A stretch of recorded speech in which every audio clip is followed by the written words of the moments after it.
Alors, je vais en profiter pour corriger les exercices assez calculatoires, comme vous avez pu le constater, mais généraux sur l'écriture algébrique d'un nombre complexe. Alors, brièvement, je reprends les choses. Qu'est-ce qu'un nombre complexe et que désigne-t-on par son écriture algébrique? Alors certains me diraient, mais pourquoi on parle d'écriture algébrique? La réponse, vous la verrez au cours des différentes vidéos, qu'il existe d'autres écritures de nombres complexes, à savoir l'écriture dite trigonométrique. Donc pour vous préparer, je vous conseille de visionner les vidéos sur coordonnées cartésiennes et polaires dans un ordre bien précis, graduel en termes de difficulté. Et il y aura l'écriture exponentielle, et vous verrez plus tard pourquoi on appelle cette écriture exponentielle. Alors, rapidement, qu'est-ce qu'un nombre complexe?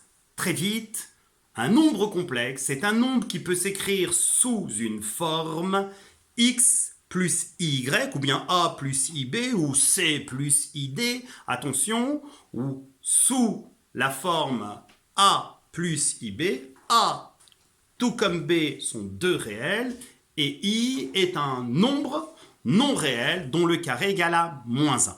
Alors cette forme, z égale a plus ib, est appelée forme algébrique du nombre complexe z, a étant la partie réelle et b la partie imaginaire. Alors faites super gaffe si je vous dis attention, on sait que z égale alpha plus i bêta, que peut-on dire de la partie réelle et la partie imaginaire de z? Sachez une chose, c'est couru d'avance que vous allez répondre alpha est la partie réelle et bêta la partie imaginaire. Ce résultat n'est vrai que si alpha et bêta sont des réels. Et vous allez le voir au cours de la correction de cet exercice. Alors, en quoi consistait cet exercice? On avait de manière générale Z1 et Z2, deux nombres complexes exprimés sous forme algébrique. C'est la raison pour laquelle j'ai mentionné que x1, y1, x2, y2 sont tous quatre des réels. Et à partir de là, il va falloir exprimer sous forme algébrique, c'est-à-dire bien différencier la partie réelle du nombre plus i fois la partie imaginaire de ce nombre, une série de nombres. Alors, on va commencer par Z3, et vous allez voir qu'on prend son temps. Donc Z3 est égal à Z1 plus, donc ce qui fait x1 plus iy1 plus 2 facteurs de x2 plus iy2. Sachez une chose, et je l'ai déjà dit au cours de la première vidéo, cette partie est calculatoire. Elle ne nécessite que des calculs. Et gardez en tête que i au carré vaut moins 1 et que les règles sont les mêmes que dans R. Donc aucune difficulté. On prend son temps, on évite les erreurs de développement. On poursuit, donc Z3 égale à x1 plus iy1 plus 2x2 plus 2iy2. Z1 est ici un nombre complexe. Est-il sous forme algébrique? Non, de toute évidence, parce qu'il va falloir isoler la partie réelle de sa partie imaginaire. Donc Z3 égale à quoi? x1 plus 2x2, x1 plus 2x2, plus i, facteur de y1 plus 2y2. Alors faites attention, si je venais ici, au niveau de cet exercice, à vous demander quelle est la partie réelle, puis la partie imaginaire de Z3, la partie réelle de Z3, c'est de toute évidence x1 plus 2x2, alors que la partie imaginaire, attention, dans la partie imaginaire qui est un réel, c'est y1 plus 2y2, et surtout pas i, facteur de y1, plus 2y2. Donc gardez la réponse, je suppose que vous avez tous trouvé le résultat. On efface et on va corriger Z4. Alors si je vous demande de déterminer Z4, c'est précisément i facteur de x1 plus iy1 plus 3 plus i facteur de x2 plus iy2. Alors on développe, on obtient ix1 plus i fois i qui donne i au carré qui lui-même est égal à moins 1, donc il va rester moins y1, plus, attention, double distributivité, donc il y aura 4 termes en termes de développement, 3x2 plus 3iy2 plus ix2 plus i fois i qui donne i carré, donc moins 1, moins y2. Attention, ce que l'on cherche, c'est l'écriture algébrique de z-clat, raison pour laquelle on va isoler la partie réelle de la partie imaginaire, donc on a moins y1 plus 3x2 moins y2 plus i facteur de, alors ici facteur de x1, ici facteur de 3y2 et ici facteur de moins x2. Voilà le résultat et je suppose à nouveau que vous êtes nombreux à avoir obtenu. Donc, cette fois-ci, on passe à Z5 qui est égal à Z1 fois Z2, à savoir x1 plus y1 facteur de x2 plus y2. On développe comme on l'a fait dans R. Alors, on obtient x1 fois x2, à savoir x1, x2, plus x1 fois y2 qui donne i, x1, y2, plus i, y1, x2, ou x2, y1, ce qui revient par commutativité au même, plus i carré qui donne moins 1, moins y1, y2. Cette écriture est-elle sous forme algébrique? Bien évidemment non. Pour la rendre sous forme algébrique, très simple, on écrit x1, x2, moins y1, y2, plus i, facteur de x1, y2, plus y1, x2. À ce niveau, je suppose aussi que vous êtes nombreux à avoir obtenu le bon résultat. On va corriger cette fois-ci Z6.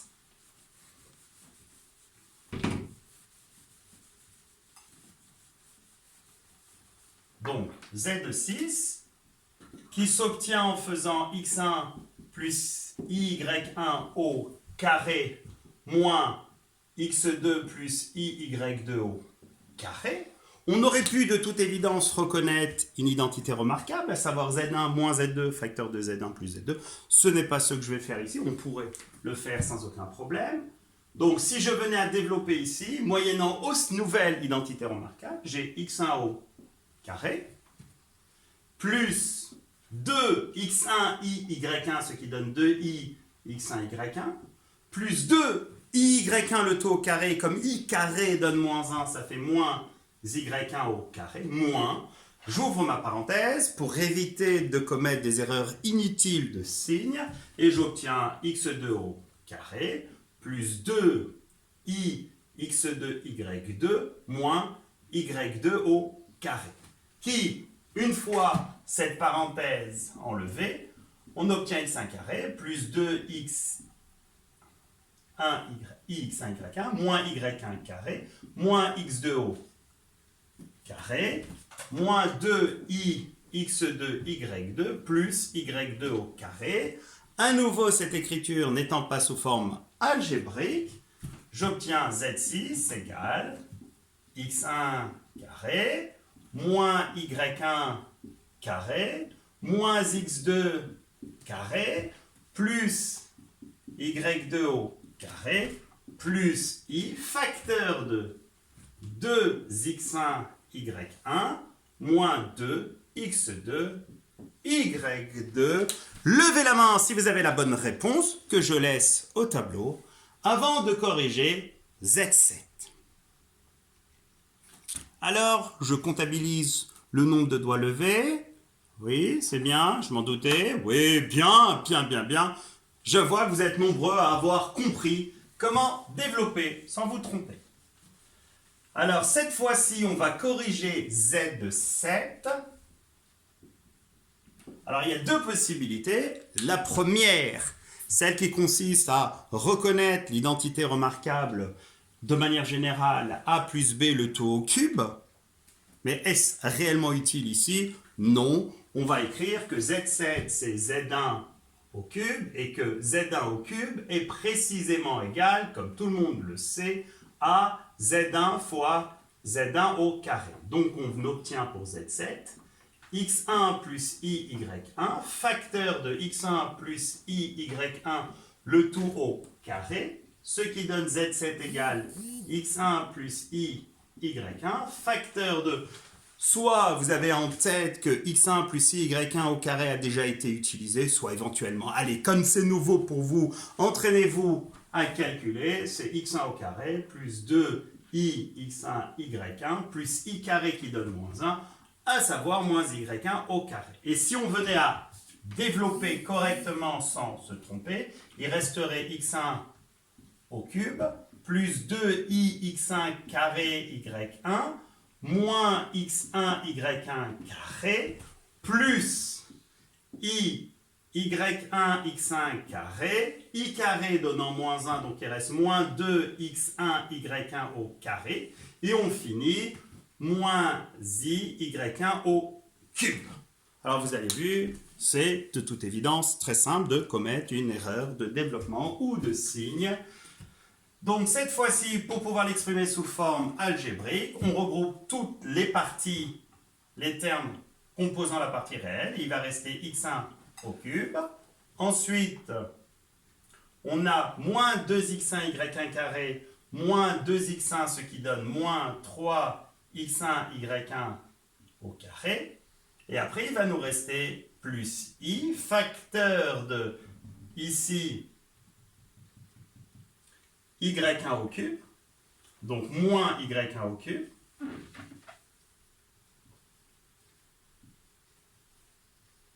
et après il va rester 2i x1 carré y1 plus ce qui donne plus 3 x1 carré y1. Voilà le résultat qu'il fallait ici trouver. Je suppose qu'à nouveau vous êtes nombreux à avoir le bon résultat. Et on va finir par le dernier des calculs, à savoir Z1 sur Z2. Donc Z8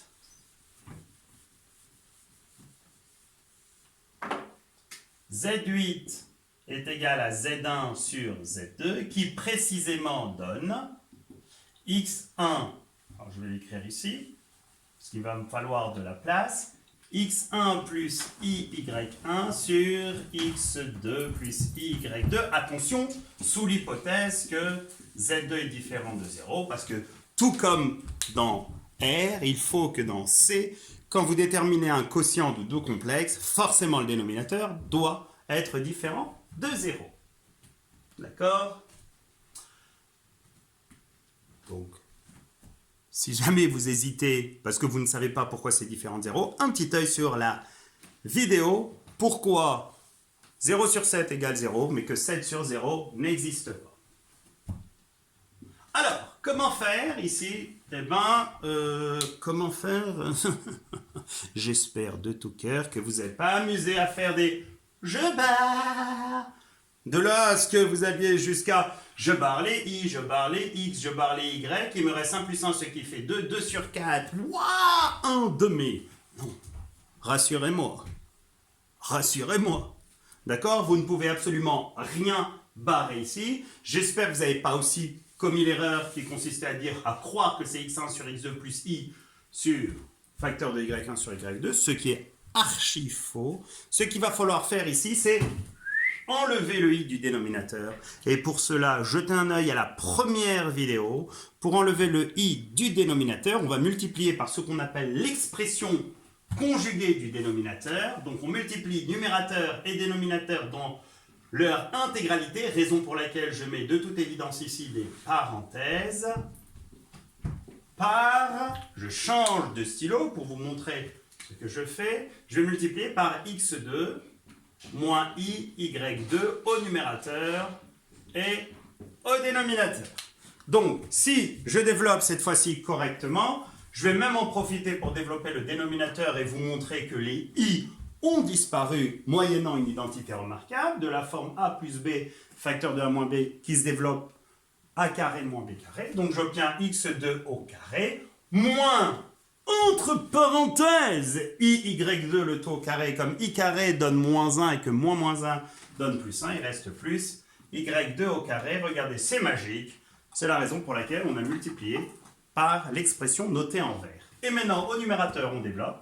Il reste x1, x2, moins i, x1, y2, plus i, y1, x2, et après i fois i, ce qui donne i carré, donc moins 1, mais comme il y a un moins ici, ça fait plus y1, y2. Alors là, avant de vous dire rendez-vous à la prochaine vidéo, là, je vais vous poser une question évidente. Est-ce que cette écriture est une forme algébrique de Z8? Réponse non. Pour la rendre algébrique, on va devoir séparer partie réelle de partie imaginaire. Il va rester x1, x2, plus y1, y2 sur x2 au carré plus y2 au carré. Ensuite, plus i. Au dénominateur, à nouveau x2 au carré plus y2 au carré. Et au numérateur, il va rester ici, attention, moins x1, y2 plus y1, x2. Alors maintenant, j'attends vos questions et je suppose que certains parmi vous vont me demander s'il faut apprendre ces résultats par cœur. Surtout pas. Alors vous allez me dire, alors pourquoi les avoir demandés? Pourquoi ne pas les avoir mis en application sur des cas particulier? La réponse, si on sait faire un résultat général, on sait de toute évidence mettre en application sur des cas particuliers. Alors maintenant, entraînez-vous, prenez des valeurs, celles que vous souhaitez, sur x1, sur z1 et z2, et vérifiez en faisant les calculs que vous aviez le bon résultat. Alors là, je vais vous donner quand même un moyen de vérification. Parce que l'objectif, c'est que si vous avez acheté un tel outil, d'accord, mais que vous ne savez pas vous en servir, alors pourquoi l'avoir acheté? Alors certains dans la classe me diraient, ouais, mais il y a possibilité d'intégrer des jeux et de nous amuser. Ce n'est pas le but. Les jeux seraient de piètre qualité. Alors, sur cette calculatrice, alors j'ai pris ce modèle, j'aurais pu vous en donner un autre, je ne fais aucune publicité de toute manière, je n'ai aucune action. Alors, regardez bien au niveau de l'écran et vous avez ici une touche au-dessus de 0 qui est en jaune et qui correspond à I. Outil excellent pour vérifier, je dis bien vérifier, que les résultats qu'on vous donne sont les bons. Alors, regardez ce qu'on va faire. On va le mettre en application sur les exemples que je vous ai donnés. Alors, en fin de la précédente vidéo sur l'introduction au nombre complexe, je vous avais demandé, après avoir fait les calculs assez généraux, histoire de vous entraîner à ne pas commettre d'erreurs de développement et à ce que i carré soit égal à moins 1 soit parfaitement intégré dans votre tête, je vous avais demandé à mettre en application dans le cas particulier où z1 égale 5 plus 3i et z2 égale moins 4 moins 2i pour déterminer tous ces calculs. Alors, je suppose que vous avez fait les calculs. Je vais vous montrer comment, de manière immédiate, les faire à la calculatrice. Alors, on va le faire en deux étapes. La première étape, on va faire z1 plus z2. Donc, qu'est-ce que vous allez faire? Vous écrivez 5 plus 3 pour aller chercher le i, donc shift 0. Ensuite, plus 2, ouvrez les parenthèses, donc facteur de moins 4, moins 2i, donc à nouveau shift 0, vous fermez les parenthèses et ça vous donne z de 3 égale à moins 3 moins i. C'est le résultat que tout le monde a trouvé. Alors maintenant, vous allez normalement comprendre à ce niveau que tout au long des calculs, à savoir de Z4 jusqu'à Z8, vous avez besoin de Z1 et de Z2. Alors si vous êtes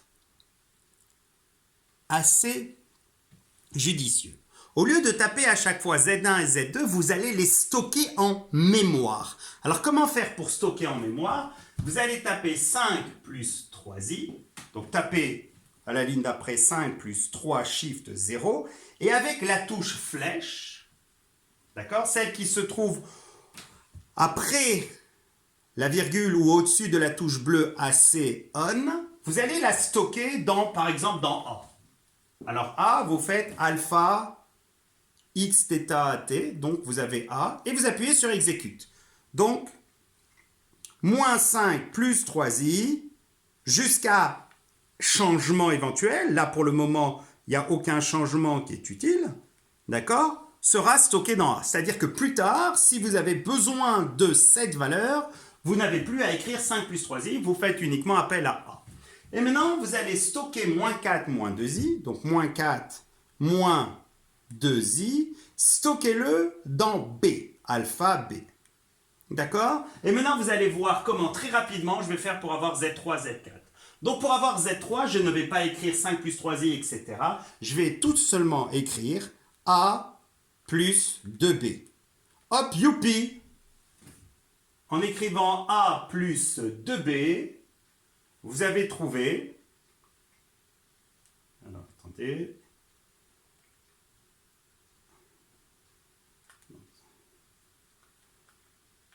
J'ai fait une erreur de signe en stockant. Donc si je fais A plus 2B, je trouve bien moins 3 moins I. Maintenant, si je fais Z4, donc je vais taper IA.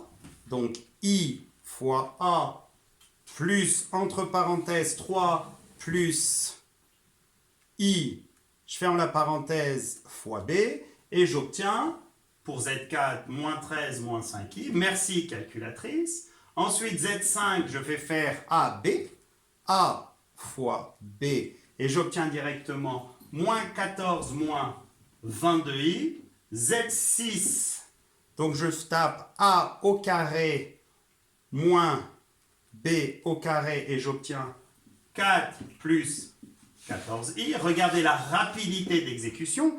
Z4, je vais écrire A puissance 3, et j'obtiens moins 10 plus 198i, et pour finir, Z8, je vais taper A sur B et j'obtiens moins 13 dixièmes, moins 1 dixième de I.